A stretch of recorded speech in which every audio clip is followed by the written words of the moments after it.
Good morning, everybody. Good morning. Time for another edition of the Earl Austin Experience. Earl Austin Jr. here for a couple of hours. Going to talk a lot of hoops today. It's February. That means we're only a month away from March Madness. It's getting real exciting. It's getting real. A lot of good things happening on the high school and collegiate front.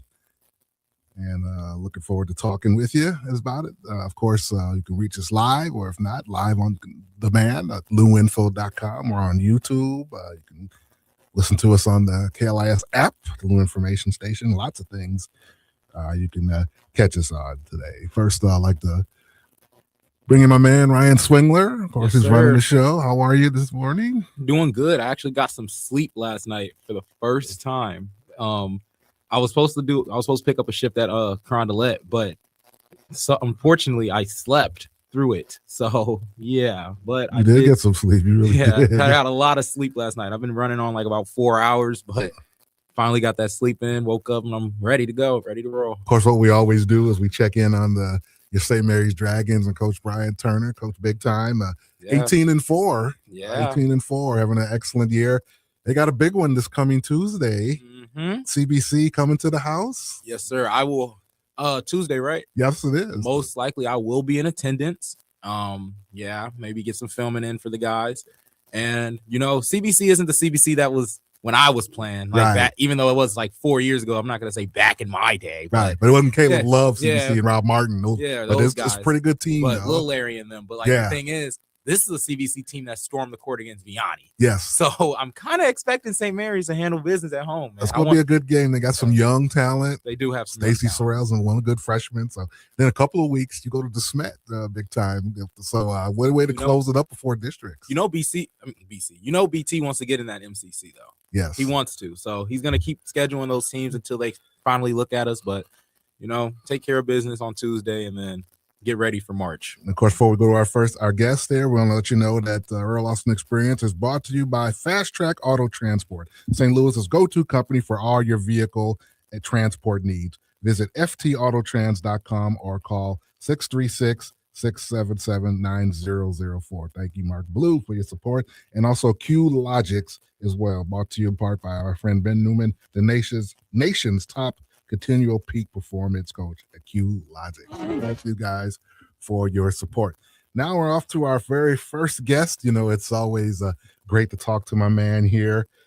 You can hear him every day on Hot Take Central 2.0, Monday through Fridays at 8 a.m.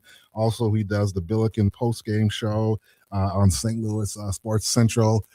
Does a great job as well, but he's hanging out in Florida this weekend. He's nothing other than Matt Rocchio. Rock, how's it going this morning? Good morning, Earl. How you doing, sir? I'm doing fine. It's a good day. It's a little cold here, but it's a good day because the St. Louis University Billikens play basketball today, isn't it?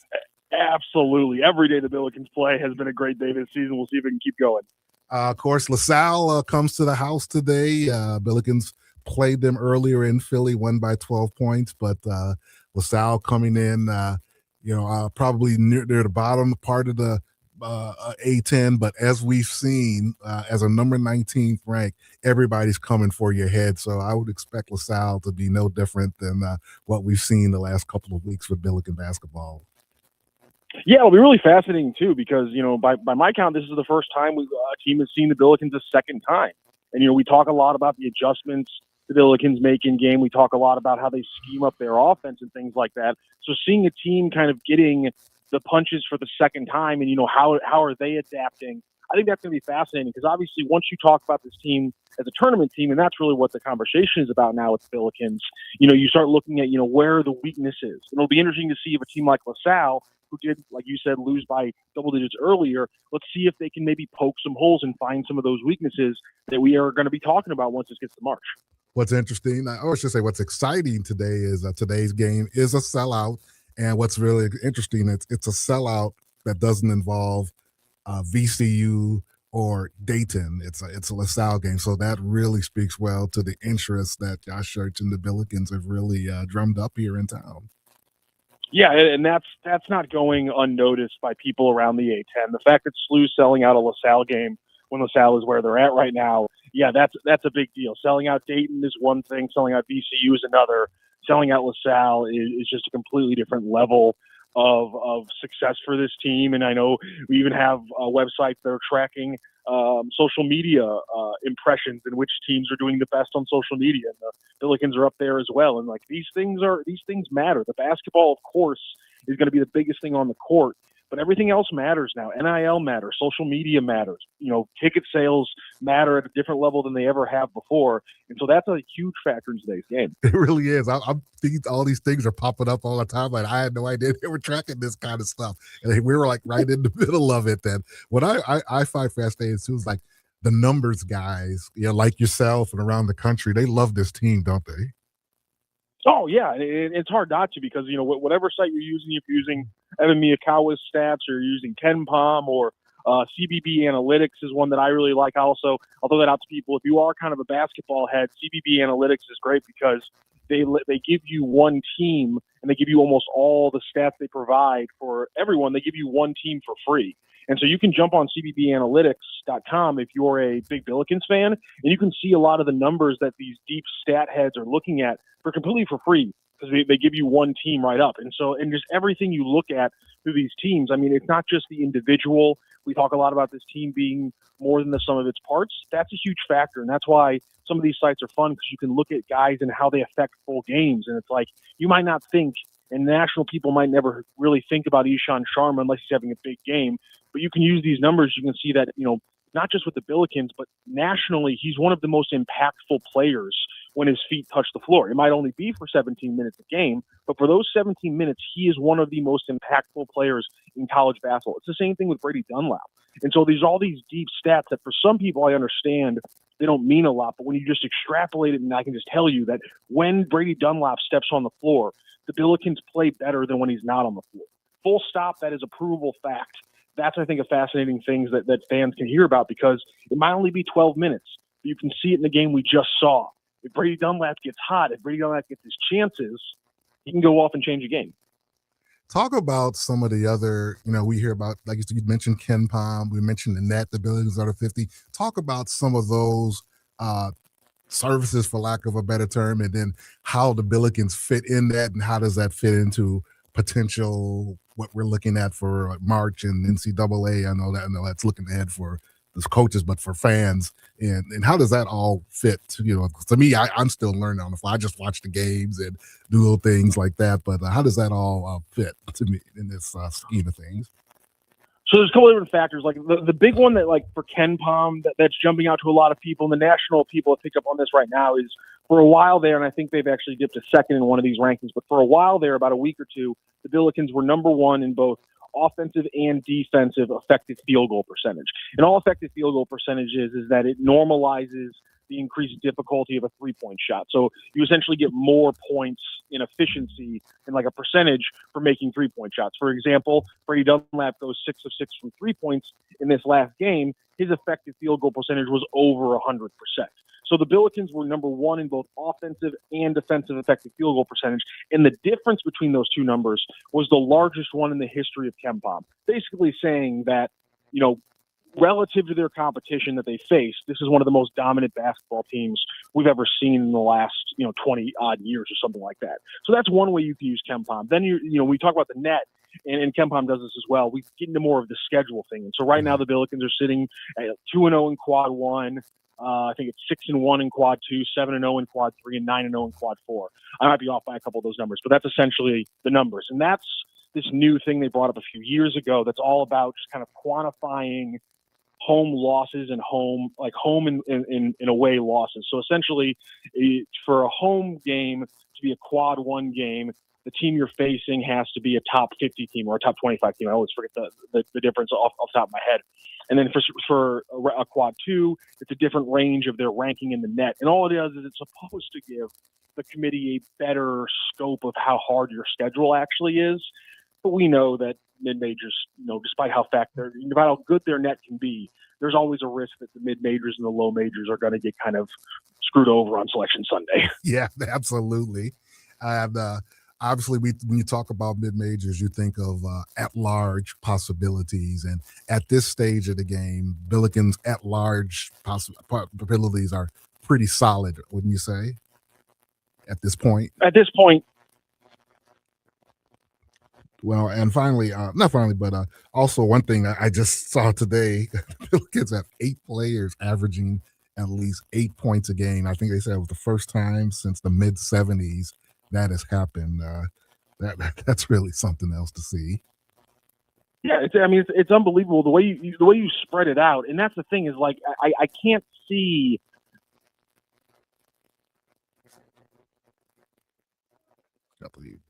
Lose my man there.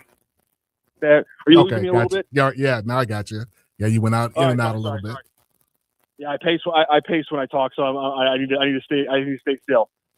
It's just that lineup they put together is just so incredible. You'd think that the committee won't be able to overlook that. They won't be able to look at their top 10 nationally in like 24 stats and things like that. So all those things tell you the committee shouldn't be able to overlook them. But to your point, when it comes to the mid majors and the low majors, you never really know how they're going to grade it. Right. Just going back a week or so, we had a chance. We talked briefly, but the atmosphere for the Dayton game, that was really something else, wasn't it? I mean, the fans were incredible. The swimming and the diving team pulling out their efforts in the student section was incredible. It really was. I mean, the place was packed.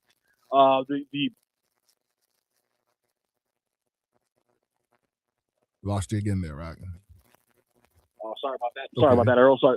Humphreys had its moments as well. All the bars around Chaffetz are packed both before and after the game. I tried to go get a burger at a new place right across the street from Chaffetz, and I couldn't get a burger in time. I got there like 2 hours early because the place was absolutely jam-packed, overloading the kitchen. So, yeah, I mean, St. Louis is starting to really get behind this team. If you would have bought that 5-game pack that would have got you into Dayton, LaSalle in the last 3 games, you have the hottest ticket in town at a very good price. Now you're paying a couple $100 to go see LaSalle. It's a very different world that SLU fans are living in, but it's one they've been trying to live in for a long time. It really is. It really is. And then, like you said, we had a chance to watch Davidson. And I think what we talked about, now you're in the top 20, and it's a little different now.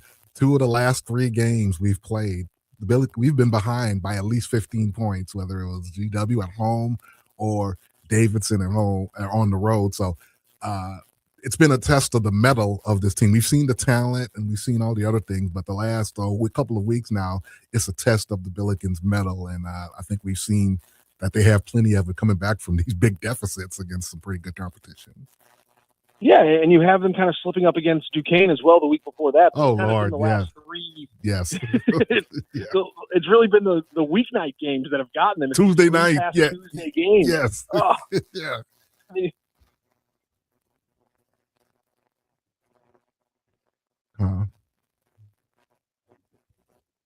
Back and they absolutely just pasted teams in the weekend. Right. Yeah, it's like Tuesday's the warm up. You're right, absolutely. What do you foresee now? Like I say, it's still 10-0, but still a long way to go. 8 games left. We're in the home stretch, but still 8 games left. Where do you see areas for this team as they wrap it up? And obviously, we got the most important games coming. We still got, like you say, we still got VCU in a couple of weeks. We still got to go today. We got to go to George Mason. Rhode Island's not bad. Of course, LaSalle today. Where do you see this team hoping to move up and what they need to do to continue on its path?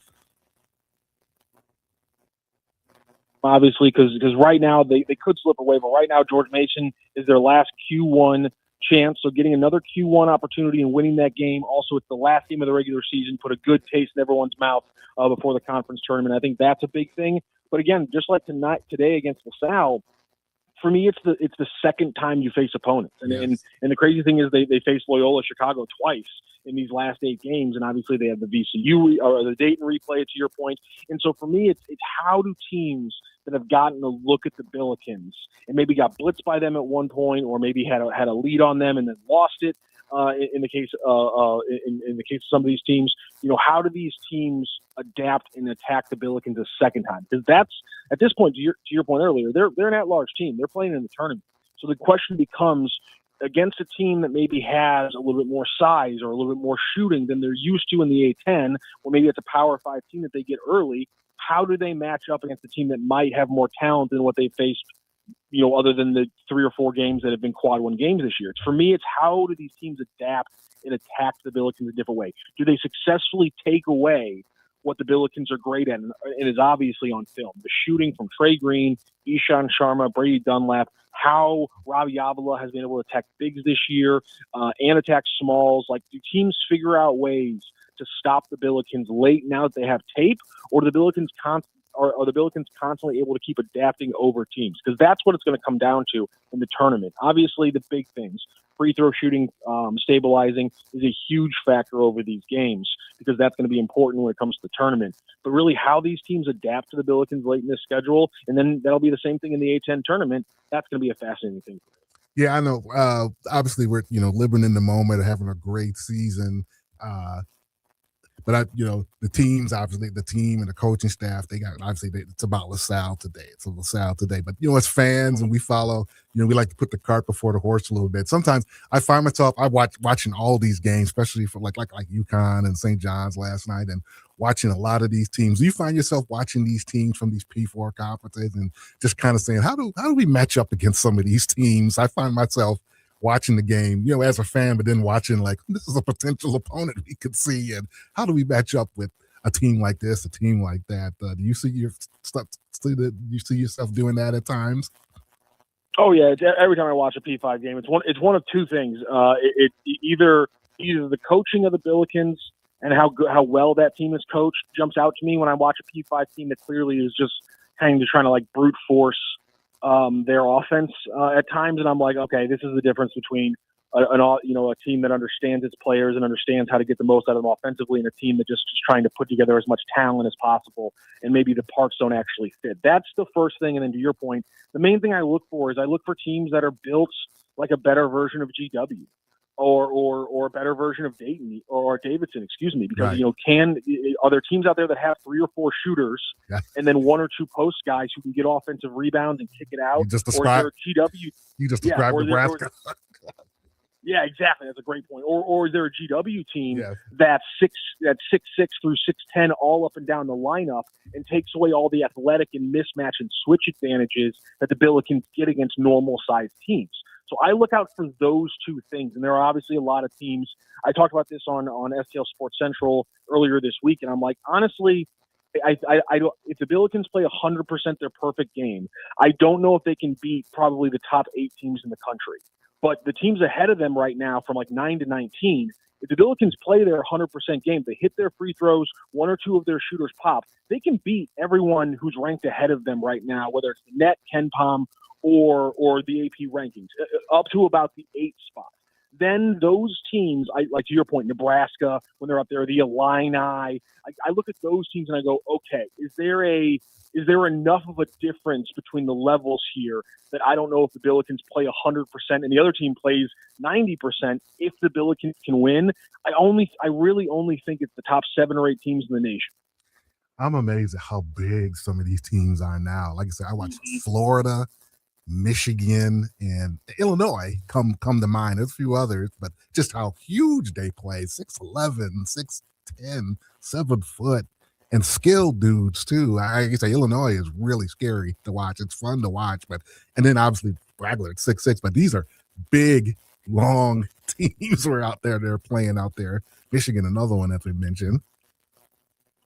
Yeah, and that's why when one of the things I focus on a lot, one of the things I post on my Twitter, a lot of clips I try to is things like Amari McCautry guarding a guy who's 6'10" and a super athlete, because that's the kind of thing that is going to actually matter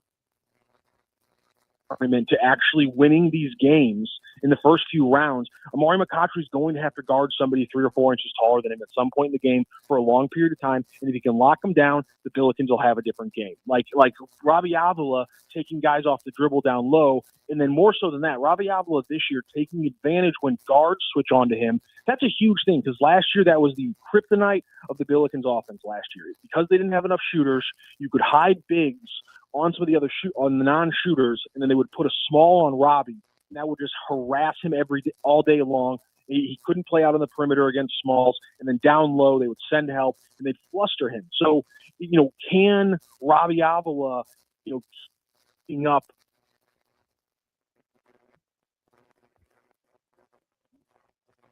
that guard? That's why that's something that we focus on, because that's going to matter. The Billikens offense, we know, is built to open up shots.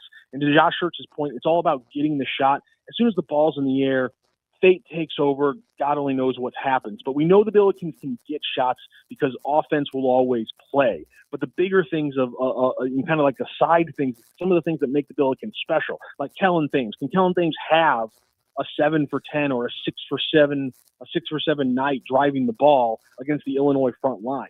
I'm not 100% sure yet. He's done it against a lot of big front lines in the A10, but that's one of the big questions. Absolutely. Well, Rock, I appreciate you joining us, hanging out of town in Florida. You still do the post-game show where you get a chance to watch the game? I guess you can watch it on the stream or something. You have a post-game show? It's on ESPN Plus tonight. Oh, it's on Plus? Okay, good. Yeah, so I will be able to watch it. I will be on the post game on STL Sports Central. You guys can just watch the YouTube. Follow me on Twitter, ROCCSTL. I always tweet out the link. We jump in there. We have a good conversation for 20, 30 minutes, getting to all the big stuff. And hopefully it's a big game for the Billikens.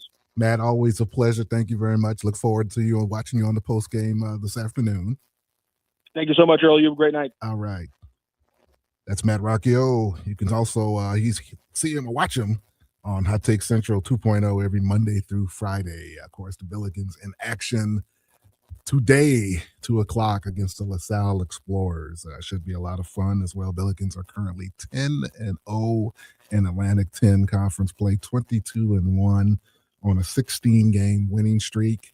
Right now, I think it's the second longest winning streak, with UConn losing to St. John's last night in the Garden, and the best start of a season, 23 games in Billiken history. Just a lot of good things happening, but still a lot of work to be done as well. And like I said, it's been Ryan Swingler just watching not only Billikens, but just a lot of good basketball in February. Just watching more and more. Like last night, UConn and St. John's in the Garden was a good game. It was a really good game. Good game. Shout out to Terrace Reed, even though they lost. Terrace Reed, junior of UConn, have a great year, averaging about 14 points, 9 rebounds, shooting 64%. Big dude from Chaminade, right? Yes. Okay. Yeah. Did you know? You want to know a fun fact? Did you know he plays the saxophone?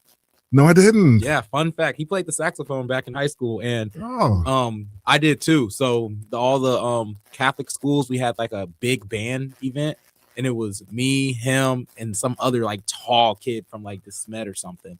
But like, yeah, he plays the saxophone. Nice. I love seeing athletes look like that. There was a great athlete back in my era named Rob Dryden. Played at St. Charles High School, played basketball, but was a football stud. Went to Mizzou to play football. He's a great bass guitar player, and I think he still plays concerts and around the country and everything. But yeah, he's about 6'7", about 280, a big dude. That's good. I love a good saxophone. That's straight out there, 70s and 80s. That's old school right there. Play a sax. Very nice. I love the sax. I got 2 of them. Okay, very nice. All right. Well, thanks again to Matt Rocchio. When we return, we're going to talk a little Austin P basketball with Coach Corey Gibson. His kids are having a great season. I think he just sent me a text here. But we'll talk to him after the break here. Looking forward to talking with him. This is the Earl Austin Experience. We'll be right back. The Lou Information Station. We're from St. Louis too, so high school. Well, in retrospect, I made some really bad choices after high school. The Lou Information Station. Streaming 24/7 at louinfo.com. Lunchtime just got a whole lot better at Hot Shot Sports Bar and Grill. From mouth-watering wrap to loaded quesadillas to bold, flavor-packed sandwiches, Hot Shots has something fresh every single day, along with your favorite wings, burgers, and pizza that you know and love. And don't sleep on those Hot Shots tacos. Plus, if you gotta be in and out quick for lunch, Hot Shots has you covered every day starting at 11 a.m. Find your nearest Hot Shots Sports Bar and Grill now at hotshotsnet.com. That's hotshotsnet.com.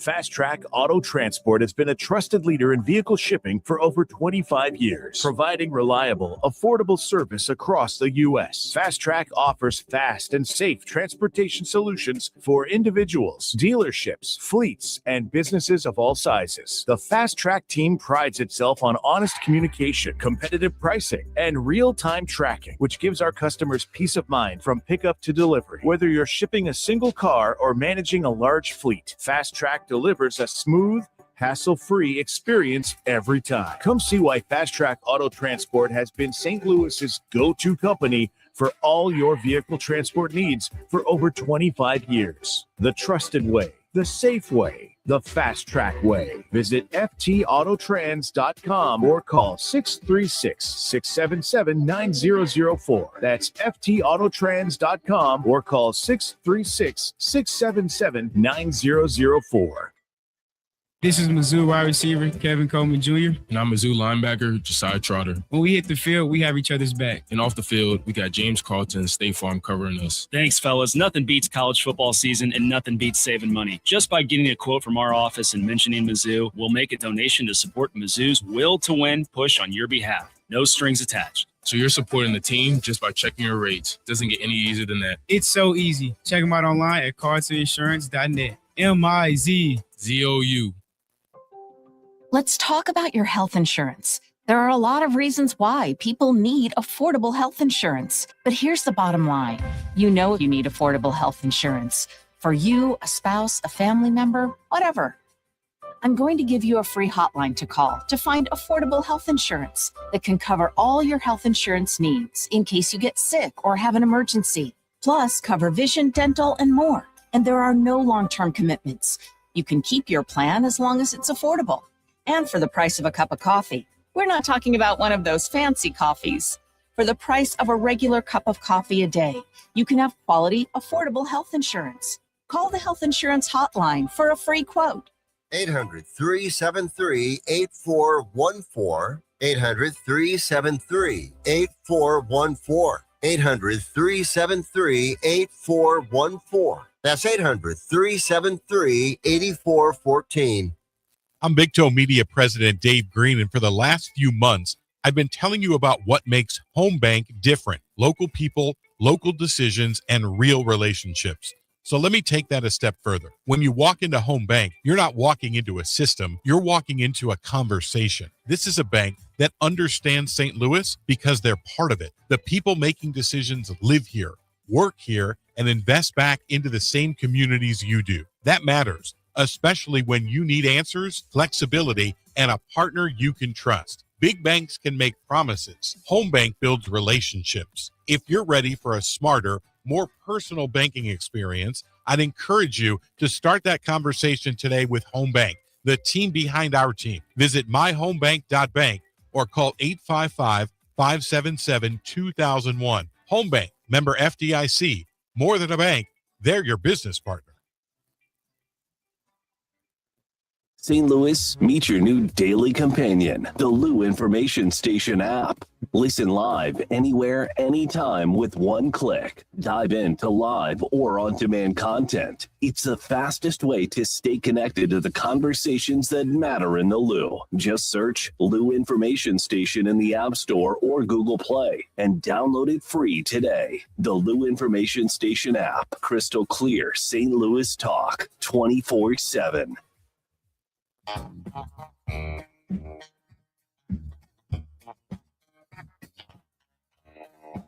Welcome back to the Earl Austin Experience. Talking some college basketball today. Talking some Billiken basketball with Matt Rocchio. Now we're going to go a little further south, Clarksville, Tennessee. We're going to talk to a good friend doing a great job at Austin Peay State University, the Governors. He's head coach, Corey Gibson, in the house. Corey, how are you this morning? Doing well. Top of the morning to you. How's everything with you? It's going great. It's going great. We talked about SLU having a great season. Another program having another great season. Austin Peay. Your kids are 16-6, 10-1 in the Atlantic Sun, first place by a couple of games. Congratulations so far. What's been the key to the success so far this season, especially in the conference play? Thank you so much for your kind words. It has truly been a blessing to be a part of a community with a village mentality that really rallies around the program, the university as a whole. But I'm very grateful to have a staff that are tireless workers. They really burn the midnight oil to be the best versions of themselves, to impact the program and empower these young men. Thankful for the administration. Everyone on staff has supportive backbones and their significant others. It just has been a true total village effort to make this program and to put it in the position that it's in. But I also want to thank the parents and the guardians of the young men that we have on the roster. They have been raised by the right people, and they have the right values instilled in them. Corey, of course, was a great player at high school. I believe at Richland High School down in the Boot Hill. I remember you. And then, of course, you played at Austin P and was part of some great OVC teams, coached by Dave Luce, and went to the NCAA tournament, won the Ohio Valley Conference Finals. What does it mean to you to return to your alma mater and have this kind of success leading a program when you once led them as the point guard on some great teams? It's very surreal. But one thing I told my wife and the staff before we accepted this job is that I'm not going to treat it like my alma mater. And what I meant by that is that we did not want to go in with an entitled mindset. We wanted to go in and make sure that we were the best versions of ourselves, okay? Because we understand in this life, there's always somebody going to have a position before you, and somebody's going to always have their position after you. That's just the way life is. But we were obligated to make sure that however we found the program, make it better than how we found it and leave it better than how we found it. And we knew that the number one priority would be we had to bridge the military with the campus, because Fort Campbell Military Base is a big part of the 931 Clarksville, Tennessee. Right. But to be able to come back and bridge that gap, when I was a student athlete here, I had classes with a lot of non-traditional students that had spouses that were deployed. So it was a priority for us to make sure that we pay homage for those that have served our country and are still serving our country.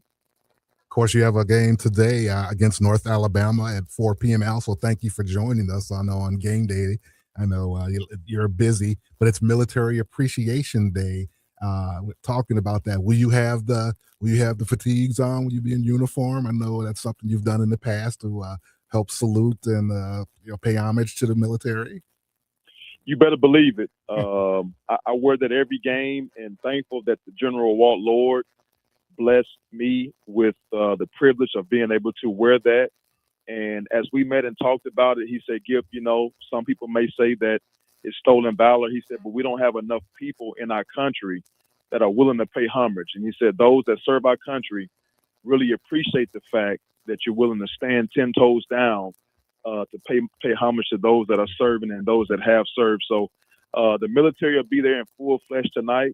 From what when I was told just a few minutes ago, there's only 300 tickets left available for this game.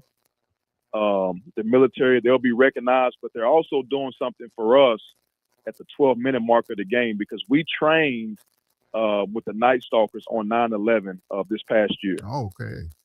And after we did that, they spoke to the team and they said, listen, we want you all to adopt some things that we live by. And one of those is Night Stalkers don't quit. And so they let us adopt Govs don't quit, and also no fail missions. So they'll be at the game tonight to pay homage to the team for the way they've represented the fact and how they work with us and train with us, and how our guys have been represented in the right way, so they say. It sounds like not only winning basketball games is important, but it seems to be a greater purpose here, isn't it, than when you've taken this job, isn't it? It so was not about coming to Austin P and turning it around in a successful basketball way. We still believe in our old school way that we can build upon the values that their parents and guardians instilled in them and continue to build a holistic being, a holistic person. And if we win in that way, the other part of the success on the court would take care of itself. But also grateful that we have young men that broke the men's basketball academic record this past semester with, I think, a 3.7, right above a 3.7. That's the first time in men's basketball history of a GPA that high. So just all in all, we have some great young men, and so many of them are from areas close to you.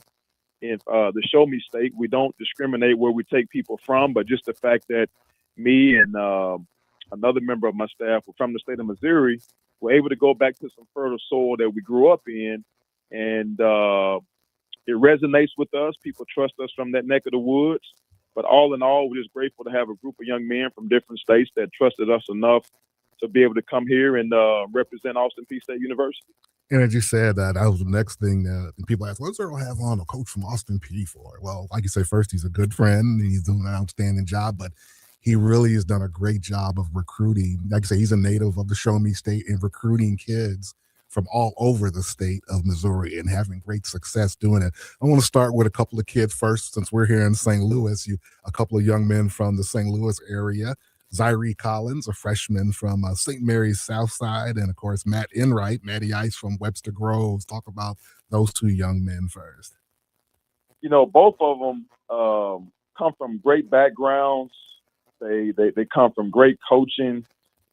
They just get it. They're basketball junkies. They come from families of basketball junkies. They just get it. They're winners. They make me and the staff a lot better coaches than what we are. They just exude confidence. They exude family. And, you know, I don't know what a plan B is for those guys, because they just love and have so much passion for this particular sport. But I'm telling you, man, if coaches have the opportunity to coach Zyree Collins and Matt Enright, there's no doubt they're going to have some type of success. Zyree has come in as a freshman. Of course, we saw what he did at St. Mary's with his career over 30 points a game. He's been one of the top freshmen going, averaging 14 points, leads you in assists, and he's had some tremendous games. Talk about how he's been able to step right in as a freshman, as a point guard, and really have this kind of success early in his career. He's playing the toughest position on the floor. You know, obviously he's learned a lot from his brother Yuri. You know, we talk about that quite often. But how about his parents and how they've raised him? But he's wise beyond his years. One thing that people didn't really understand about Zyree, and this side of him often got overlooked, is that when he was a high school player, everybody always talked about his prolific scoring. And people really didn't pay attention to how good he was defensively, because his offense overshadowed his defense. But right now, he may be the lead catalyst for Defensive Player of the Year in our conference as a freshman. That's big time, no doubt about it. And Matt Enright, of course, had a great career at the University of Missouri St. Louis, led them to Sweet 16 of and part of the Elite 8 team for Bob Sunvold, and coming in as a grad transfer. I know he's come in and he's made some big shots for you. I know he had a game 19 points a couple of weeks ago in a big victory, and really stepping in and doing some good things for you as well. Yes, he's a warrior. We were so elated and happy that we were able to join together as a union and get him to come to Austin Peay. And he was excited to come, obviously, because we had some Missouri ties together. But it's been a breath of fresh air to coach him. He's the first one in the gym. He's the last one to leave. He's very low maintenance. You know, he wears everything on his sleeve in a good way from a competitive standpoint. Even when he's not making a shot, okay, he's still drawing a lot of attention, because staffs and teams, they know you just cannot leave him open, because he's a dead-eye shooter. But also being multifaceted to be able to do other things. So we're just so grateful to be able to coach both of those guys, and it's been a coach's dream to have both of them lend their services to us. Then, of course, in mid-Missouri, you got a couple of really good players. One, a grad transfer named Colin Parker. Remember him from Montgomery County, and had a great career at Columbia College. And as a grad transfer, he's come in and stepped up to the Division I level and has had a tremendous year for you, averaging 16 points a game. What's made him successful, stepping up a couple of levels to have this kind of success in the Atlantic Sun? He's gotten old and good. And you just don't see that in today's time because of the transfer portal and the way people move around. Is young men don't get developed like they used to. And they transfer before they actually get close to peaking in maturity. And, nowadays, if a young man is freshman of the year or if he's all conference, everybody think, oh, man, he can go high major, hope they can keep him. Well, a lot of times that's the worst mistake you can make is transfer after you receive some type of accolade at the low major, mid-major level, because there's still so much room for development. Yes. But now in a microwavable society, if you have one game or one season of success, everybody thinks you ought to move along. And what happens is it stunts growth because you don't get a chance to fully learn a system. You don't get a chance to take the next phase or the next gear with a staff that knows your weaknesses and continue to improve upon them. Well, Colin is a guy that stayed at the NAIA level with his brother, and they both got old and good, and they developed. They played through mistakes. They got to play under the lights at an early age. Their growth didn't get stunted, and their skill set just kept getting bigger and better and evolved. And the evolution now has come to the surface at the Division I level. But he is one of the most humble human beings I've ever been around. He's so selfless. He's always putting others before himself. And I just spoke with an NBA team at 6 a.m. this morning. Wow. They had a conference call with me, and I truly believe he's going to be on the NBA roster next year. I've coached some guys that played in the NBA that didn't have his skill set. I remember when I saw him first, he was at the Lindenwood team camp, and I think he was going into his freshman year. He was about 6'4", so he looked like he was about 10 years old in the face, just a baby face. And to see him grow into this monster is really something to see. And the other young man, also a very good player. He played at Battle High School, Tate McCubbin, a 6'8" forward, really shoots it. Really, really nice player as well. That's really developing under in your program. Well, thank you. He's a godsend also, comes from a great family. He was freshman of the year last year, and we take a lot of pride in recruiting young men that, other levels don't want. Obviously, other levels want us to develop these young men and then, come and try to see if they can get their services. But he's a loyal young man. He stayed with us after being freshman of the year, and he still has a lot of evolving to do. As a freshman, he played power forward, small forward for us, but allowed him to be defended by bigger positional players, which allowed him to get a shot off. This year, we moved him to a wing guard position. He was preseason all-conference. And, obviously, when you're preseason all-conference, you're going to get a lot of tight coverage. But it has made him better. He's learning how to work through some of the nuances of being top of the scout, top of the food chain. But it's a good struggle to have. When I grew up around old people, they say, that's good medicine. Yes. There's one thing about that caterpillar. If you take that caterpillar out the cocoon too soon, it'll never be able to fly. And the struggle makes you better. But he had a great freshman year. He's having an unbelievable sophomore year. He's continuing to evolve, and he's such a hard worker, and we're just grateful to be able to put our touch and polish on him. A couple of other players who are really playing well for you, who I'm kind of familiar with. Of course, Rashad Marshall, 6'8", forward from near the Boot Hill, Blythefield, Arkansas. He played at Arkansas State, who played the Billikens last year in the NIT. He was impressive. And then Ja'Cory Robinson, a very good freshman, 6'6" guard from Topeka, Kansas. I think the Billikens were looking at him, if I'm not mistaken. Those are guys have really made very good contributions as well to your success. Yes, they all have. I mean, Rashad is just, I call him Big Unc. He's gotten some age on him now, but this is the first time in his career that he's really been featured.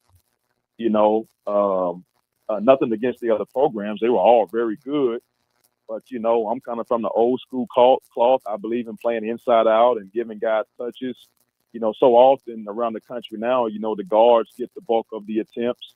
But we're grateful to have a guy with his type of ability to be able to throw the ball to him. He's so unselfish. If he's drawing 10 eyes or a double team or a monster, he doesn't have a problem playing inside out. Tremendous worker, loyal human being. And then when it comes to the other individual that you spoke of, I mean, they're all just made of the right stuff. And so we got to just keep chopping wood, though, one day at a time, and make sure we don't put the cart before the horse. And finally, Austin Peay has great tradition. I know you're part of it with championships. They've had NBA players, and just talk a little bit about just a great tradition. I believe like Bonzi Wells, is they part of that? He's Austin P, right? Is he bought, if I'm not mistaken? Bubba Wells. That's what I mean. Yeah. Oh, yeah. I've met him before. Yeah, let's talk about the tradition of Austin P over the years. So many good ones. I mean, that have played here, that are legendary players, Hall of Famers. Bubba Wells, to Terry Taylor, to Trenton Hassel, to James Fly Williams. I mean, you name it, they have come through here. And that famous chant, we're starting to hear it again. I mean, I get chills every time I hear it. Let's go P. Let's go P. Yes. I mean, it's ringing again. The 1987 team, they Zoomed with our team the other day in the locker room, and that was the team that beat Illinois. That's right. Dick Vitale had to stand on his head because he said they wouldn't beat Illinois, and he had to keep his word. That's right. And that team, those old veterans, they said something special to our team that day. They said, "You know what, guys? We don't want you to be us, but we think you can be better than us." And they say, yes, even though we played 40 years ago, we still compare ourselves to you. That's just human nature because we're competitors, even though we're over the hill now. But we want you to have your own legacy. And we want you to be the next group that can go to the NCAA tournament and advance and win a game. And let me tell you, when our guys heard that, that really resonated with them. And when you got guys that played back in the day, back in 1987, that did it, and they say they watch every game and they see a resemblance of them and this team, our guys, man, they peeled them eyelids back and they said, "Oh, boy, we can see it too." Mentioned just a couple of St. Louis kids. I remember Drake Reed. I know his dad. His brother Carl is doing a great job as a media. Drake and Chaz Glada's younger brother, Chad Glada.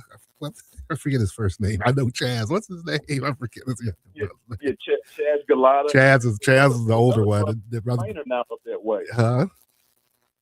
Zach Glada. That's right. Zach was a great player for his dad and Chaz. They watched him together, and Zach played well. And Josh Robinson from St. Mary's was a bucket here. So Austin P's been good to St. Louis, and I know you've continued that recruiting.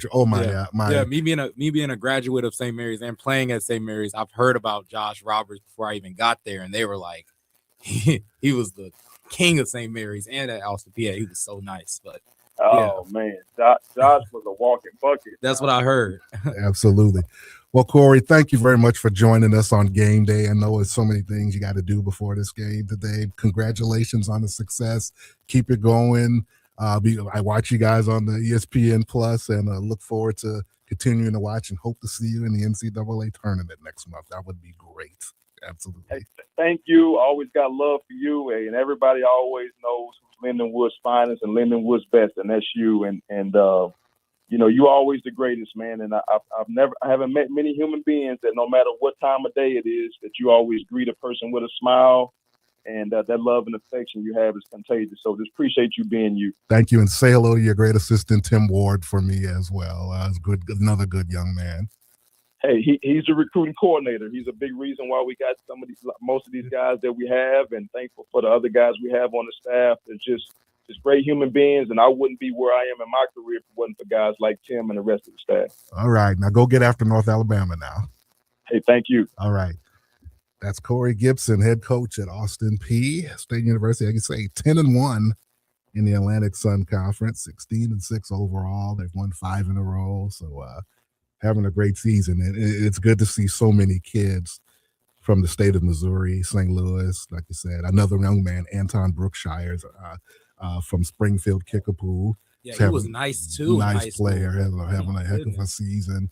He had 25 the other night in a victory, and he led Kickapoo to a state championship in 2021 during the COVID year as well. And he's the nephew of the great late Rob Yonders, of course. Is a legend in Southwest Missouri, developing kids, Yanders Law AAU program, and he passed away suddenly a couple of years ago. But just a great man and a legend. And Anton, his nephew, has really kind of carried on that legacy of basketball. So it's good to see, and we continue to wish them Boston P well as they continue on their journey in the Atlantic Sun Conference. Well, let's look at what's going on around college basketball. When we return, it'll be time for the easy second hour. My man Ron Zetcher's in the house. He's warming up there, and we look forward to him as well coming in, and we'll see you on the other side.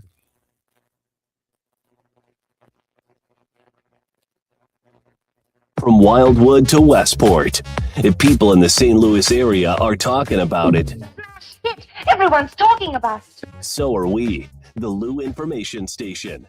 Streaming 24/7 at louinfo.com. Listen to me. I'm one of the credit cards in your wallet. I'm about to explode and pop like a balloon. You're using me and my brothers way too much. Your credit cards aren't the only ones annoyed. It's your paycheck that doesn't have enough to pay everything. Save your credit cards, your paycheck, and yourself a lot of PAIN. Pain. Call the debt helpline now, not tomorrow, right now. Our experts will show you how you can cut your interest rates and your payments on your credit cards in half. Credit card companies have special assistance programs designed to help you. Make this 100% free call right now and learn how you could get out of credit card debt. Here's the number. 800-406-6569. 800-406-6569. 800-406-6569. That's 800-406-6569. Paid for by Zero Debt. St. Louis sports fans, now you can go deeper with STL Sports Central Insiders. Get exclusive access to Bernie Miklasz, Randy Carricker, Mike Claiborne, Jamal Mayers, and more. Plus, your chance to watch a Blues game in the alumni box with Jamal himself. Also, monthly giveaways, Bernie's columns all week, and you'll be supporting local sports media. Join now at stlsportscentral.com. Broadcasting live from the J. Randolph Jr. Studios in Kirkwood. Daddy is out of the cleaning up dump business. KLIS 590 AM, Wood River, St. Louis.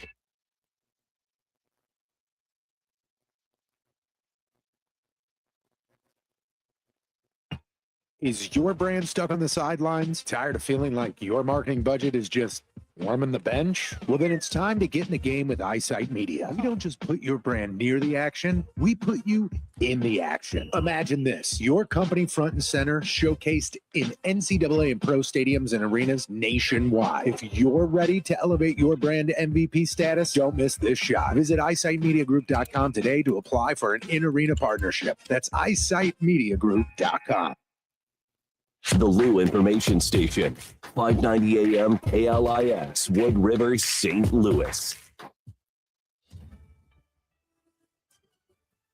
USA Radio News, I'm Chuck Brady. The state of California under the magnifying glass, not only for the Super Bowl, more fraud allegations are hitting the Golden State. This comes just a day after California's Attorney General Rob Bonta called claims of widespread fraud baseless.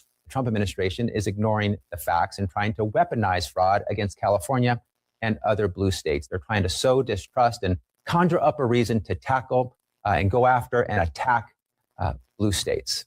The Small Business Administration says it has found nearly $9 billion in fraudulent COVID-era loans in California.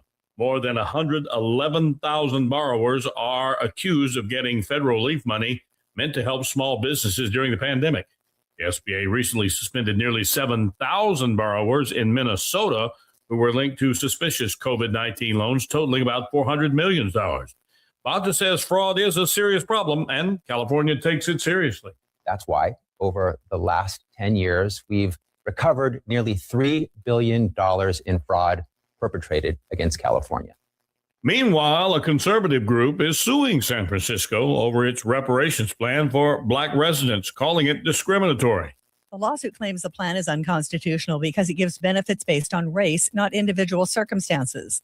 The city proposed paying up to $5 million to eligible Black residents. Mayor Daniel Lurie approved the plan, but no money's been set aside for it yet. The lawsuit argues the plan unfairly gives benefits to people today based on the actions of the past. I'm Tammy Trujillo.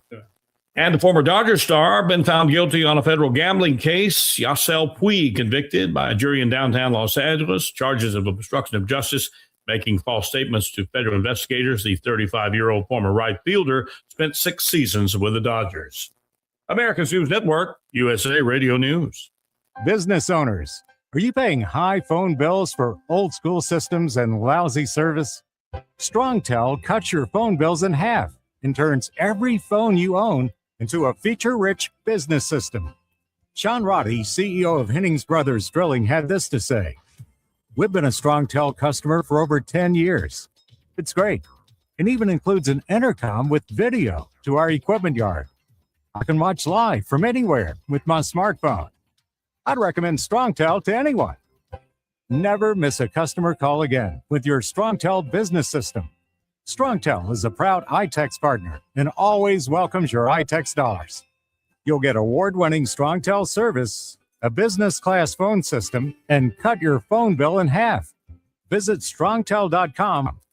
That's StrongTel, StrongTel.com. StrongTel. Show of hands, have you already taken a sick day or a vacation day on Monday?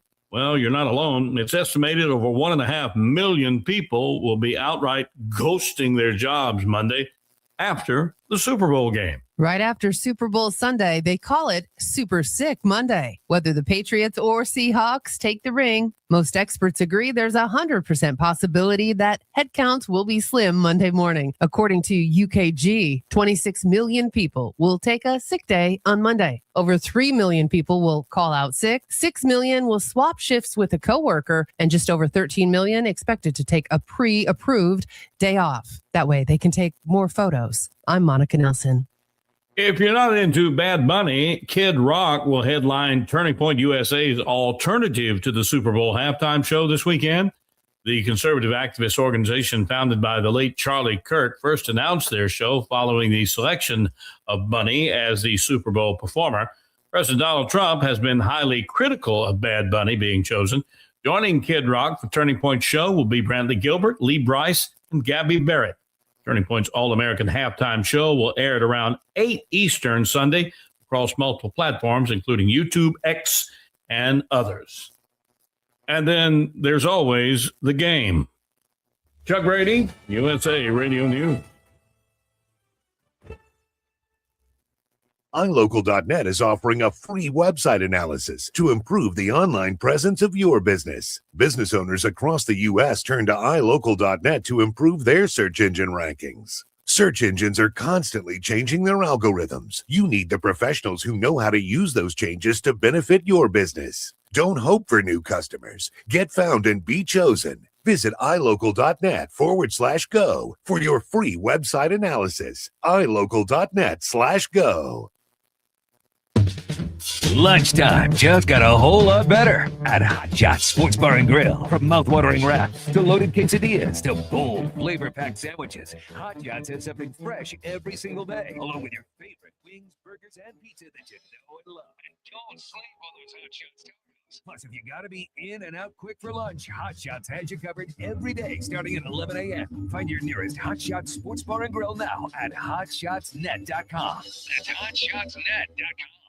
Hi, it's Jennifer Pardo, and I am here with Edward Jones financial advisor Bethany Shell. Bethany, when it comes to choosing a financial advisor, what should people really be asking? Jennifer, I think the first question is simple. Does your financial advisor take the time to really listen to you? Your goals, your family, your future, it should always be personalized. So it's not just about numbers? Exactly. Life changes, and so does your financial situation. You want someone who will be there with you, working with you to help keep your strategy on track. What if someone is brand new to investing? That's the best time to start. Use an established process to create a personalized strategy backed by advice, tools, and resources to help you reach your goals. And we make sure you have access to the information you need when you need it. I love that. So it sounds like financial planning is really about living life on your own terms. It really is. I believe feeling rich isn't about hitting a magic number. It's about having financial strategies that support a life you love. Because the key to being rich is knowing what counts. Contact me today at 314-648-2020. This is a paid-for ad by Bethany Shell at Edward Jones, member SIPC.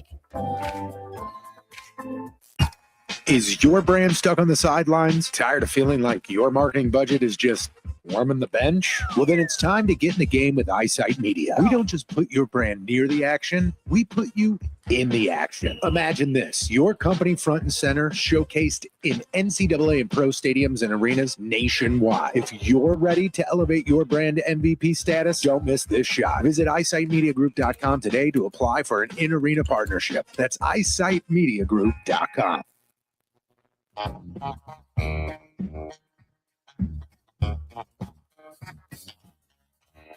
Back for hour 2 of the Earl Austin Experience. It's the easy second hour. Pleased to be joined as always by Hall of Famer Ron Zetchers. How are you this morning? Great morning. Good weather today. Didn't have to come in with the big old coat and everything else. I'll tell you, it's a great day. And I heard your first hour show, and it was great. Listen, a shout out to a good friend of mine who was a big time Austin Pay guy, Dave Luce. Yes. Dave was my teammate when we played for Kudas baseball in the summer. And I actually umpired a lot of his baseball games when he was with Johnny Mac Fenton and at Melville. And that's where he got his start. And what a great career he had. Yeah, tremendous career. You know, I played when I was in Lindenwood my freshman year. He was a coach at CBC at Memphis at the time in high school. We played them in my freshman year here at St. Charles. And then we played them back in Memphis. And he just continued to move up the ranks and as well. Had a heck of a career. Well, we were teammates, and I'll give you a quick story about Dave, and then we can move on. But anyway, I'm umpiring an American Legion game in the summer out at Baldwin, and it's a big game. He's with Johnny Mac Fenton, and Baldwin had good teams, and the bases are loaded, and there's a ground ball back to the pitcher. There's 2 outs, and for some reason, Dave's pitcher he decides to throw home instead of just going to first base, and they didn't have a slide rule in those days, so. The catcher got knocked halfway back to the screen. The ball's loose, and they're all upset. And I made the mistake of telling the pitcher. I said, if you had thrown to first base like you're supposed to, it wouldn't have happened. Well, Dave really was really upset with me. So the game ended, and we're driving down Manchester, and I'm going home, and he pulls up next to me in his car, and he honks the horn. He says, "Pull over." And there's a little tavern there on Manchester. And we went in and we resolved our problems. Good. Well, what a great guy. And his son's a terrific guy, too. Yes, he is. Yeah. So anyway, is our guest ready to talk? Good morning, Gerald. How are you? I'm great, Ron. How about yourself? I'm fine, thank you. And the co-host here, the guy who really runs this show, I just kind of show up as Mr. Earl Austin Jr. Say hello to him. Yes. Good to hear from you, Earl. Good morning. Good morning. Yeah. So, Gerald, you're at a convention right now, so we're not going to keep you but any more than probably a half hour, 20, 25 minutes, okay? So no problem at all. I'm in good shape. Okay, let's talk a little bit about the Sports Hall of Fame. And, I'm an honored member, and so is Earl. Right. And just how did it all start, Gerald? How did this whole thing begin? This wonderful, might be one of the greatest Sports Hall of Fames in the country. Well, surprisingly enough, it goes all the way back to 1951. And Bob Bray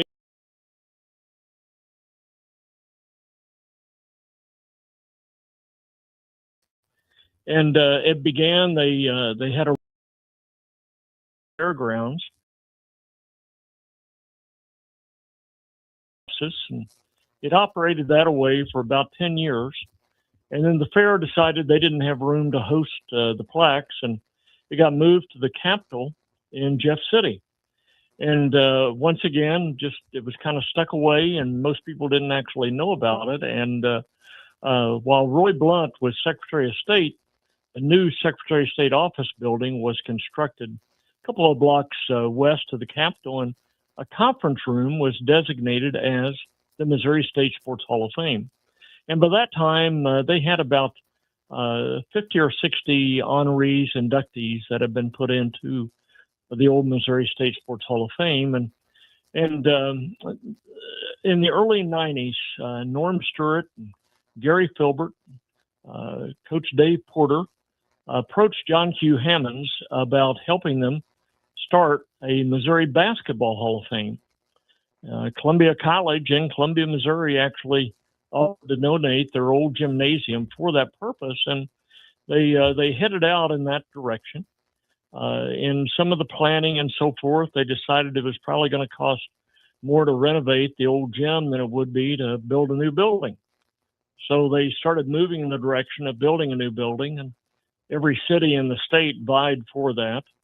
Once again, John Q. Hammonds was kind of the backbone of it, and he decided that he would give the land and build the building in Springfield, Missouri. Somewhere in that planning process, a decision was made to move from just a basketball Hall of Fame to an all sports Hall of Fame. And they got with the group that was still involved with the old Missouri State Sports Hall of Fame and agreed to merge the two. And actually, when I arrived in the fall of 1995, one of the first things that they had me do was make a trip to Jeff City and pick up the 101 plaques that recognized the first 100 and plus inductees into the old Hall of Fame. And we moved those to Springfield and put them on display in the new building there at that. Gerald, real quick then, you mentioned 101. Just give us the name of some of the really greats who are the original Hall of Fame members. I mean, I'm a referee.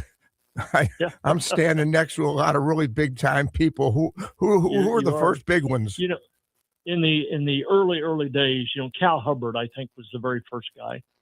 And from there, it did consist of a lot of the old Cardinals and both baseball and football, and as well as Kansas City Athletics. Jerry Lumpy was in the original group.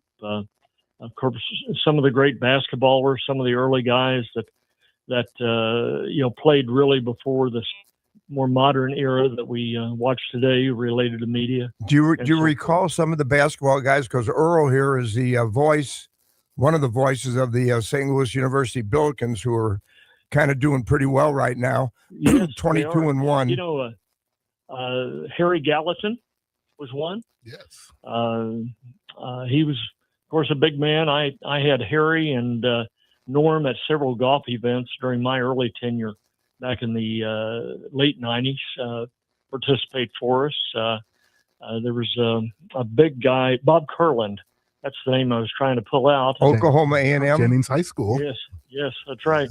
And he was a great player, of course, and played for the old Phillips 66 team back in the early days of professional basketball. And he used to play some golf for us as well. Well, when you mentioned Norm, guys. I'm sorry, I didn't mean to interrupt you, but when you mentioned Norm and Gary Filbert before, though, those are two of the best guys that I had the honor of knowing, and they were very helpful to me in many ways, both of them. They were helpful at the Hall of Fame.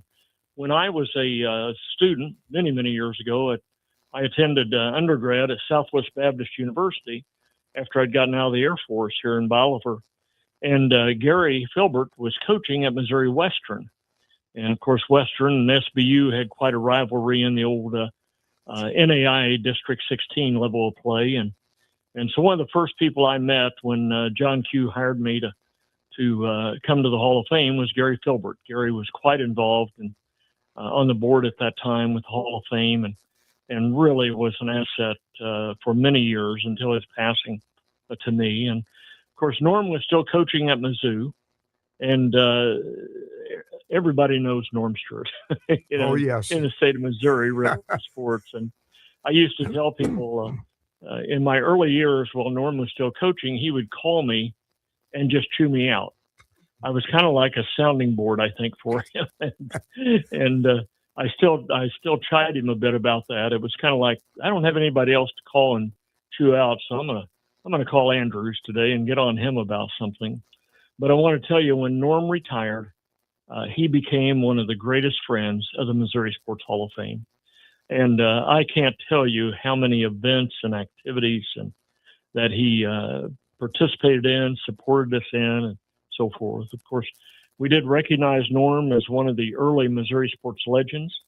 And then later on, we did a larger than life-size statue at the Hall of Fame of Norm coaching. And he's got his program rolled up in his left hand, as he often had. And there's actually a folding chair behind him that his left foot is kicking over while he's up coaching. That's the listen, shot you've got of him. So. You know, years ago, and it was one of the highlights of my life, quite frankly. I was awarded the Terry Frankie Award. Yes. And you were there, and I'll never forget this. I had my entire family there with me to receive this award. It was on a Sunday afternoon, and right. You were there. I had never met you. I didn't know who Gerald Andrews was, and you got up at that award ceremony after I received the award, and you said, well, I want to tell you ahead of time, it's not been made public yet, but you're going to be inducted. Yes. And I sat there, my daughters were there, and I mean, you couldn't have had a better, it was unbelievable, and I want to thank you again for that. It was a big day in my life, and particularly my kids' life. Well, you were quite deserving. I think one of the highlights of my 27 years of being at the Hall of Fame was getting to tell people that were being inducted. And we tried to do that at special events like that banquet in your case and many other activities like that. But to see the people's expressions and if I was doing it on the phone, to hear them, of course, most of them would say, who put you up to this or whatever. And you may recall the race car driver, Larry Phillips, that was so successful. He started out in dirt track and then made his way to the top of that field. But I called Larry to tell him he was being inducted. And Larry had a pretty colorful background. And he said, indicted? What for this time? That's great. He thought I said indicted instead of inducted. Sure. Earl?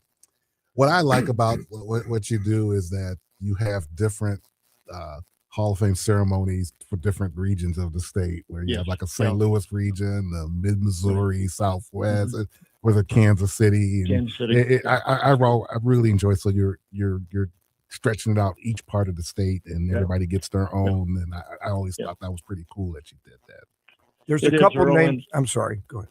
Yeah, it really an asset for that has been that so many more family members and friends of the inductees are able to attend rather than having to drive to Springfield and sometimes invest a Saturday or a Sunday night to make that trip here. And that's been really a pleasure to be able to do those around the state, and it's created much more interest and knowledge of the Missouri Sports Hall of Fame as well. Gerald, I have a couple of names here. Maybe you can just briefly talk about a couple of these inductees. Bill Rowe, of course, the athletic director at Missouri State for so many years. I guess he's a close friend of yours. Yes. And a good man and great man. I love Bill Rowe. Yeah. And how about Whitey? Did you get to know him pretty well? Well, as well as he would allow. Right. Once again, Whitey just was so helpful to us, and primarily when I started dealing with him, he had retired. Of course, we had a lot of fun with Whitey in that he had managed the Royals, and then of course with the Cardinals, and I'm actually sitting here in an office of mine right now at my home, and I see a picture of Whitey over here where he's in half of a Royals uniform and half of a Cardinals uniform, and we always tried to spotlight the fact that he represented both sides of the state so well. But the one thing about Whitey was he didn't like to sign autographs. And I would invite him to an event. He'd be like, well, how many autographs do I have to sign? And we would talk about it. And he would typically come to the event. But I would see him cheating on the autographs at times. Hey, how about I have to get on to him. Here's another guy that I know Earl's is really close to Earl's heart. He's a great St. Louis U guy, and he also a great Southwest Missouri at the time. How about the Spoon? Oh my gosh, Spoonhauer was great, and of course he was wonderful here in Southern Missouri, and was just one of the most entertaining guys that I ever met in my life. And we had a chance to induct him during his coaching career. And of course, after he passed, he was recognized as a Missouri sports legend. And guys, I think it's fair to say he probably drew about as many people to that banquet when we named him a legend as anyone we ever recognized who was deceased. he just had a great following, and well after the time that he was gone. Charlie was just unbelievable. Like you say, as a coach, but like you say, his way with people, I think he just he drew you in. It was when Billikens got hot and 20,000 people started showing up. It wasn't like it wasn't like we're going to see a basketball game. It was like we're going over to Spoons for a couple hours to hang out, and that's what it was like because Charlie had that kind of personality. So it doesn't surprise me when you say that. You just wanted to be in his. People wanted to be in his presence, and you did. You know, he's still revered here in Southern Missouri because of what he did at Missouri State, and fortunately or unfortunately, every coach that has followed Charlie Spoonhour, they're measured against Spoon because he was really the first one to get them some national recognition and get them to that level of postseason play and so forth. And every year when March Madness rolls around, people talk about Charlie Spoonhour and here in Southern Missouri. Hey, Gerald, years ago, I was helping with the Missouri State Show Me games. Yes. And Gary Filbert, of course, he would ask me to come down there and bring all these referees. So I'd bring them down there and they'd pay me a little fee to do it and so forth and so on. However, one year I come down there and I'm walking around that gym and I see this little girl. I mean, to me, she's little because I'm, I hope I'm taller than her. And she's shooting.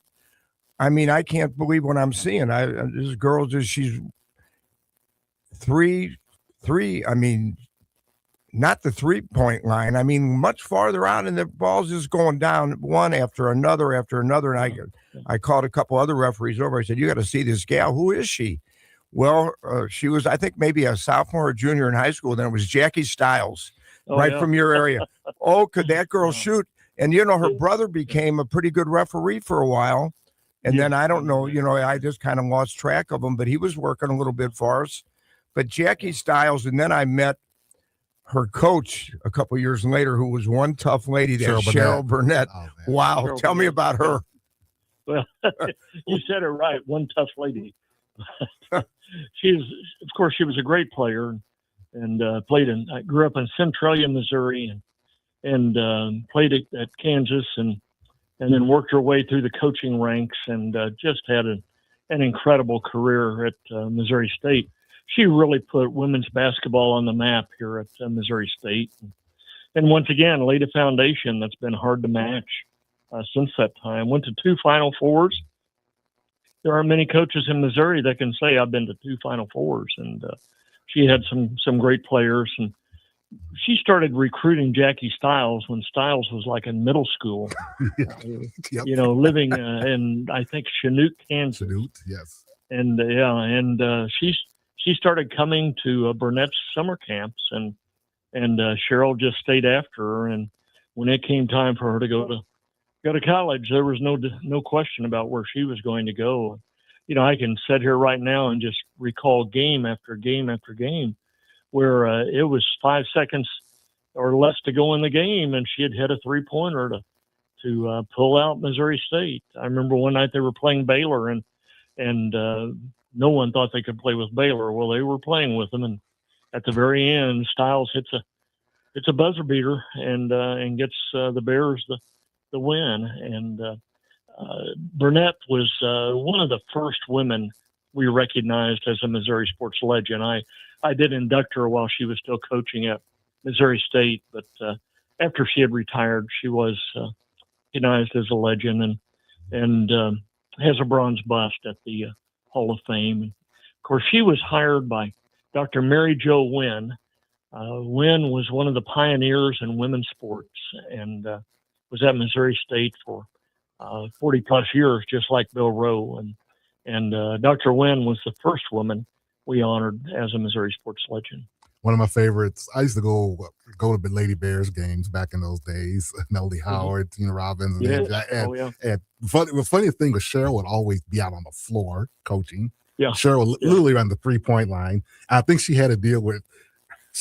I think she would bait the referee by being on the floor, and then when the referee would come to say something, the crowd would just let the referee have it. I mean, the crowd behind the bench, and they would just let him have it. It was crazy. And also one other thing, remember back in the day, ESPN would have midnight games, and every year they would always go to Hammond Center to have the Lady Bears play at midnight, usually Creighton or whoever the top team in the Valley was, and that place would just be bonkers. I mean, it was unbelievable. When I had had a Hall of Fame, it was hard for me to get a ticket to go see the Lady Bears play. Oh my God, yes. They were drawing 13,000 people a game, and you mentioned Melody Howard, which was really the one of the earliest great players they had. And when I got the Hall of Fame, I was the only staff member, and I hired Melody to come to the Hall of Fame, and she had been drafted into the new WNBA by the Colorado Explosion, and she had 1 year to go before she would.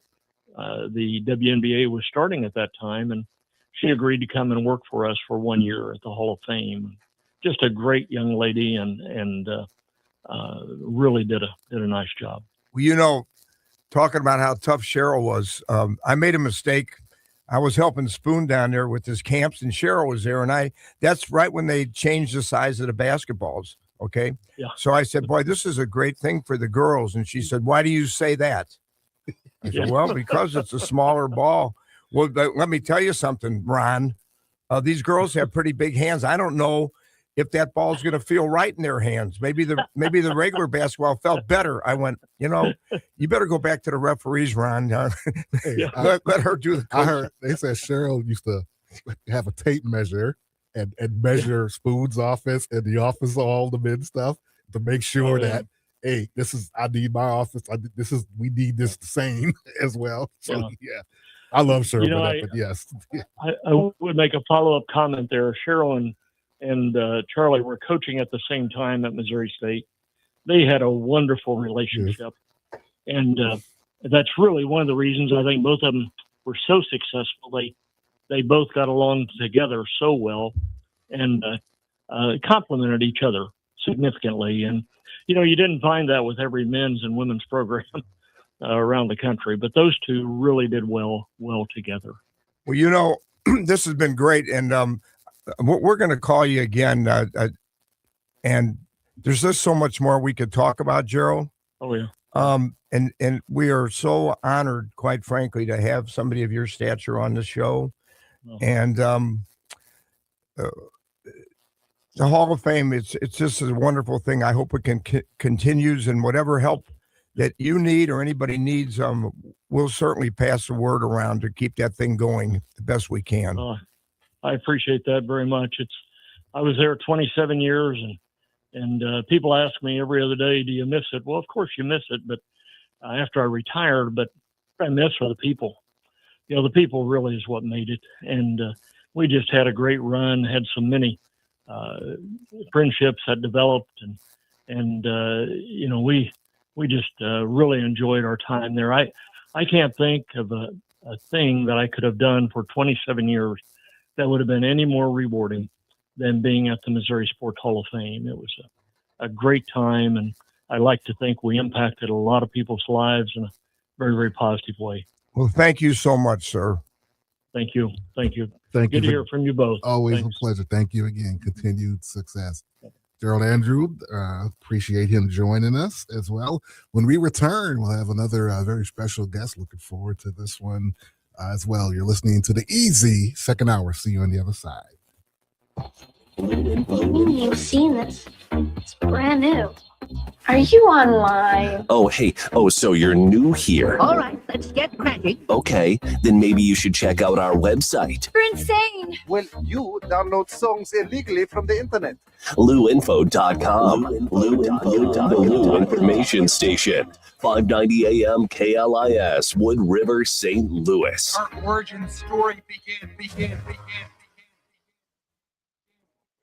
Fast Track Auto Transport has been a trusted leader in vehicle shipping for over 25 years, providing reliable, affordable service across the U.S. Fast Track offers fast and safe transportation solutions for individuals, dealerships, fleets, and businesses of all sizes. The Fast Track team prides itself on honest communication, competitive pricing, and real-time tracking, which gives our customers peace of mind from pickup to delivery. Whether you're shipping a single car or managing a large fleet, Fast Track delivers a smooth, hassle-free experience every time. Come see why Fast Track Auto Transport has been St. Louis's go-to company for all your vehicle transport needs for over 25 years. The trusted way, the safe way, the Fast Track way. Visit ftautotrans.com or call 636-677-9004. That's ftautotrans.com or call 636-677-9004.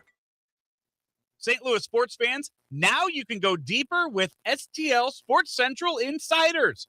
Get exclusive access to Bernie Miklasz, Randy Carricker, Mike Claiborne, Jamal Mayers, and more. Plus, your chance to watch a Blues game in the alumni box with Jamal himself. Also, monthly giveaways, Bernie's columns all week, and you'll be supporting local sports media. Join now at stlsportscentral.com. This is Mizzou wide receiver Kevin Coleman Jr. And I'm Mizzou linebacker Josiah Trotter. When we hit the field, we have each other's back. And off the field, we got James Carlton and State Farm covering us. Thanks, fellas. Nothing beats college football season, and nothing beats saving money. Just by getting a quote from our office and mentioning Mizzou, we'll make a donation to support Mizzou's will to win push on your behalf. No strings attached. So you're supporting the team just by checking your rates. Doesn't get any easier than that. It's so easy. Check them out online at cartoninsurance.net. MIZZOU. Is diabetes keeping you from enjoying life's special moments? At US Med, we understand the challenges you face, and we're here to help. With US Med, I can finally manage my diabetes without it managing me. US Med offers a wide range of services to simplify your diabetes care. Personalized care plans, convenient access to cutting-edge diabetes tech, and knowledgeable support. Plus, we'll check your insurance so your diabetes care may be covered at little or no cost to you. With US Med, I feel confident and control of my diabetes. I can finally live my life to the fullest. Don't let diabetes hold you back. Choose US Med and experience better birthdays, better adventures, better anniversaries, and better everything. Call now. US Med. Better service, better care. 800-891-6335. 800-891-6335. 800-891-6335. That's 800-891-6335. The choice of a lawyer is an important decision. It should not be based solely on advertisements. Not sure how to get a lawyer after an accident? Call Brown and Crouppen. We'll walk you through it. Worried it'll cost too much? Here's a fact. At Brown and Crouppen, you pay nothing up front, and we never get paid unless you do. When you're our client, you'll have all your questions answered, all for free. Hurt? Get the facts and help you need. Call Brown and Crouppen now. Hey everyone, Cam Jansen here to tell you about the experts at Fast Signs in Earth City. Fast Signs can handle any and all of your business visibility needs, from traditional signs and graphics to digital to core graphics and anything in between. Fast Signs in Earth City has you covered. The station uses them, the Blues use them, and you will love the work they do. Call 314-344-4400 for your custom signage needs today. That's Fast Signs in Earth City. 314-344-4400.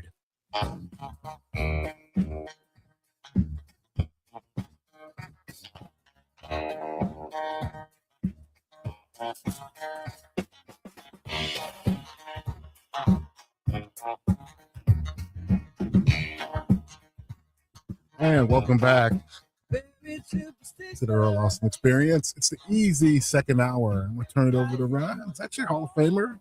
Bring in our next guest. Well, the next guest that I'm going to bring on, Earl, he should probably be interviewing me.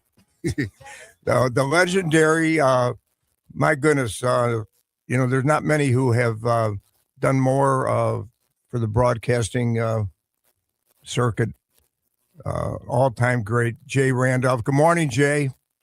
Zetch, how are you? Well, I'm really well hearing your voice, sir. Your voice is a voice that everybody knows. Oh, well, you're very kind. Oh, no. Nice to be on with you. Well, say hello to Earl. He's here waiting to talk to you. One of my favorite people. Earl, good to be with you on the air for a few minutes, and still enjoying listening to you and Bob Ramsey. And how about those Billikens? Oh my God, it's been a ride so far. Hopefully we can keep it going, but it's been a blast so far. It's been a lot of fun. Well, it might be the best Billiken team we've ever had here. If it ends up like that, that means we would have really accomplished something at the end of the day. So that would be good. But they really have been entertaining the fans here and all of us. Well, before we start talking business, Jay, I have a shout out to you from my son-in-law, Andy Brown. He's the owner of Camp Manitoba, and he said that he had two great counselors that worked for him, a couple Randolph kids, Grace and Jennings, your grandkids work for him. Well, that's wonderful. They're great. That's very kind of him, and we're very proud of those guys. And of course, I can only say that you get lucky in life somewhat. Sometimes you get hit hard the wrong side, but you have to get back up and keep going. And those two are real stars for us. Well, here's another star. And I'm sitting here looking right at Jay Randolph Jr. Studio, which is the greatest, huh? Honored after your great son, Jay. Well, he was a wonderful son, first of all, and loved the time that he spent in broadcasting, and he left us much too soon. We lost both our boys in a period of 18 months, and of course, it's interesting that we talked this morning. Our daughter Rebecca is here visiting over the weekend, and so super to have her here. But Jay Jr. was a real package, and he loved golf, loved sports, and just had a great rapport with people, which I was always pleased about. Well, how about that other son of yours, the guy who used to do those little card tricks with Coach Zetcher in the halls over at East Ladue Junior High? Yes, well, Brian, of course, was very talented in so many ways, and of course, he was the director of the Garden Villas where we are now living, and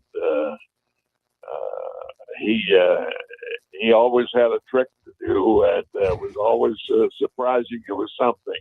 Always. Hey, Jay, can we talk a little bit about this is your career, Jay, and what's really interesting? So many different things you did in the world of sports. What was your favorite sports venue that you were involved in? There's so many. Well, there were so many. Just thinking today, I'm often asked about what was a favorite event you did, or what is, this, that.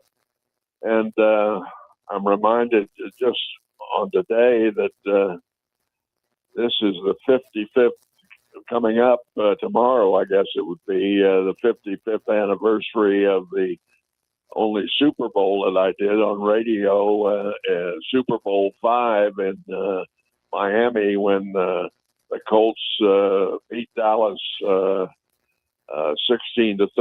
on a 35-yard field goal by O'Brien with 5 seconds left to play. That certainly was one of the highlights of my early career. But more importantly, when I'm asked about the number one thing, it surprises people.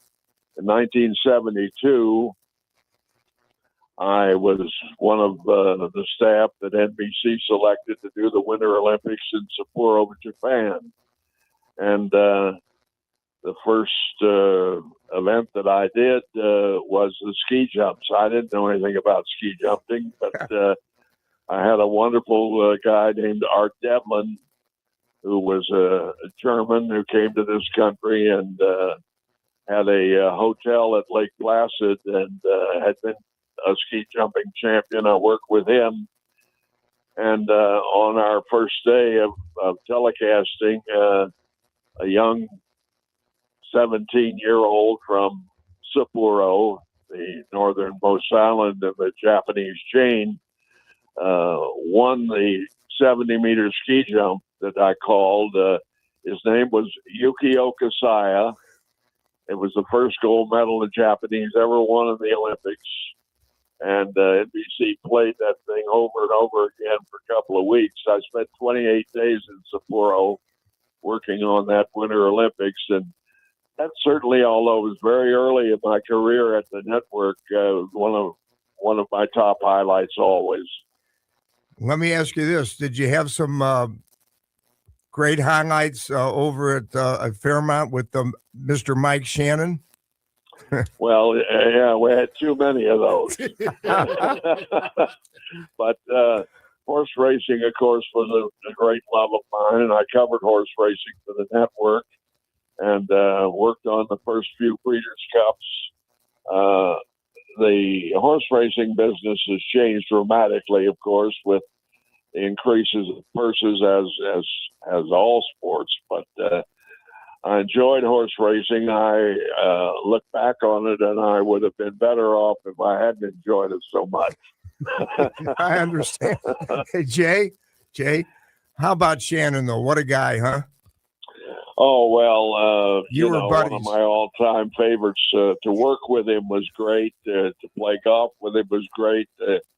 And to live and be with him and try to keep up with him was a great challenge. But he was, first of all, a tremendous athlete. I don't think we have many people listening right now that realize Mike was considered the best high school athlete that ever lived in the state of Missouri. And, of course, he went down to Mizzou to play ball, and shortly after that was an opportunity for him to go to baseball with the Cardinals. But he was just a remarkable character and loved life, and he was a go-go guy all the time. He lived every day, Jay. 24 hours. He did it. Listen, how about your job? I know that you did a lot of Cardinal stuff here, but you were with the Marlins for like 9 years. How was that experience, Jay? Oh, it was very good. When we lost the broadcast rights of Channel 5 to the Cardinals, I was still the sports director there, but I wasn't doing any baseball. And then Bill Bolster came to town, and we had a great run with Bolster because he was a tremendously insightful leader of Channel 5 here, and then went on to New York, of course, to create another network for NBC. And Bolster was fabulous, but it was an opportunity after I had kind of partially retired when the Marlins were created, and Mr. Huizinga and Waste Management bought the team, and I went down to interview and got the job, and worked with the great Gary Carter, of course, who passed away so early because of a brain tumor, but a wonderful human being and an all-star and Hall of Famer. But it was great fun being in Florida. I had a lot of friends there over the years. I did a lot of Miami games. I did the Orange Bowl, I think, 10 times. Also, as I say, I remember very well the Super Bowl that I did there in 55 years ago when O'Brien kicked that field goal from about 35 yards out to win in the final 5 seconds. That was the first Super Bowl that was ever played on polyturf. They'd all been on grass before that, but of course polyturf was starting to take over for a while, and we know what the artificial surface meant to a lot of people, including the Cardinals during Whitey's days. Jay, I remember, I think about the first time that I really met you, and it was just very passing, when you were doing the Big 8 basketball with the great Gary Thompson. Am I correct? I used to set my March calendar to Jay Randolph and Gary Thompson in the Big 8 tournament at Kemper Arena. I think it's one of the best postseasons because of the spectacle. It was incredible basketball. Talk about just the spectacle of that Big 8 tournament, and it was just always packed every session. To me, it was special to watch back in those 80s. Well, you bring up Big 8 basketball, of course, later Big 12, but I mean, it was one of the highlights of my career. I talked to Gary just the other day. He's fighting Parkinson's disease, but living in Ames, Iowa, where he's always been, of course. And we did 19 seasons of Big 8, Big 12 basketball on that network. And the tournament every year really was the high point, and one of the high points of the sports calendar around the country. Everything focused on Kansas City and the old arena there, and it was so much fun. We were like a traveling circus every week, showing up on Saturday, and always a sellout crowd. And the people that followed us it was amazing. Those times that I spent with Gary, he became like a brother to me, and he always says that I was like a brother to him. But we meshed up, and we had such great fun. We had such great talent playing in front of us, and great coaching on the bench in that time. Guys like Jack Hartman, and of course Norm Stewart, and so many, Ted Owens at Kansas. I mean, I could go on and on and on, but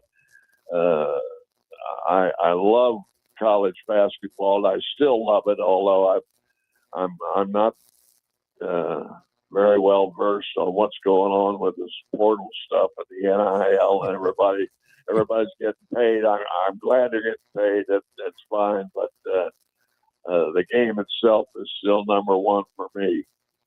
Well, Jay, one thing that I will tell you, and I say this in all sincerity, you and Gary, you were not official baiters. You weren't guys who were criticizing this call and that call and whatever. You know, a call that had to be talked about, you did, but you didn't dwell on it. You were more into the game, not the officials.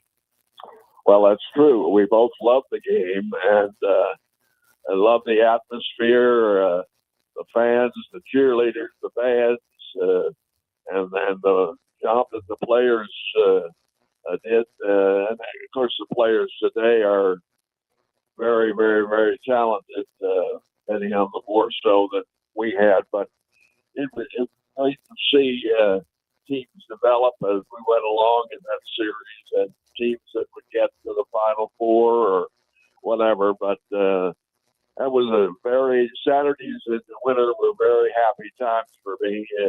I was either doing basketball or out doing a golf tournament for the network, and I was very fortunate. Like I said, you or Gary were like part of the fabric of the Big 8. Like you said, you talked about the coaches and you talked about the players, but you and Gary were just as important bringing it to the masses. Because I remember the Big 8 was a conference that was battling for respect, because the Big East was starting to get big, and then obviously the Big Ten. So, and then everybody would meet in Kansas City. You knew everybody would bring their fans, but then you and Gary were there to bring it. So I think you guys were just as a part of the growth of what the Big 8 would become as a basketball conference. We knew what they were as a football, and I thought you guys really were a big part of the growth of the Big 8 and bringing that across to the masses who weren't paying as much attention. You guys brought attention to that conference and helped make it what the great conference it became, I think. Well, it's very nice of you to say that, because I would put a stamp on it. It was true. It was a wonderful time to be involved in something like that, and for it to last that long and be a staple on Saturdays in the wintertime, but it was really very, very special, Earl. And of course, you and Bob Ramsey, how many years have you guys been working together? 30-some? 35 together. Brammer's 40th year all together, but our 35th year together. Well, congratulate. I sent a congratulatory hello to Ramsey through Frank Cusimano. I hope he got it, but want to congratulate him for being inducted into the Hall of Fame. The Rammer is a real talented guy in so many ways, but I still enjoy. I tune you guys in on radio quite often to get the view that you all have of basketball today. Plus, I'm the one thing I'm very critical of TV today. TV got so much crowd noise going on that you can't even hear the announcers 90% of the time. Hey, Jay. Yeah.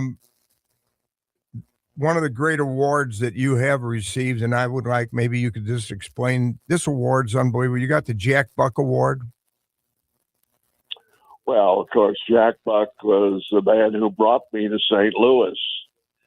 We had met a couple of times in Dallas, and we were in Oklahoma City opening a new arena there, and they had a doubleheader, and I was doing SMU and Oklahoma, and Jack was down from St. Louis to do the Billikens against Oklahoma State.